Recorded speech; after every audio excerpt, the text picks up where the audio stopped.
Okay guys, let's practice one more. So let's say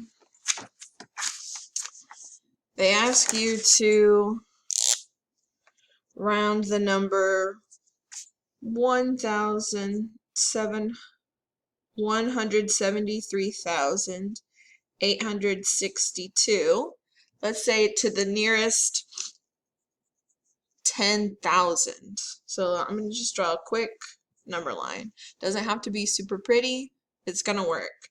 So you have to look at what place value they're talking about. So they are focused on the 10,000 place value. So what is this 10,000 place value? It's the 7 and the 10,000 spots. When we did place value the other day, we remembered that was really like 70,000.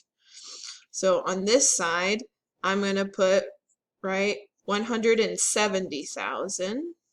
On this side, what's 10 more thousand after 70,000? 80,000. So 180,000. Because I know 173,000 is going to fall somewhere here in the middle between 70 and 80. Because 73 comes between 70 and 80. What's exactly halfway between 170,000 and 180,000? You can think about it as, well, what's between 70 and 80? Can you think of exactly what's between 70 and 80? 75. So what's exactly between 170,000 and 180,000 would be 175,000.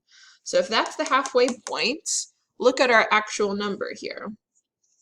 Is 173,862 less than 175,000 or more than 175,000?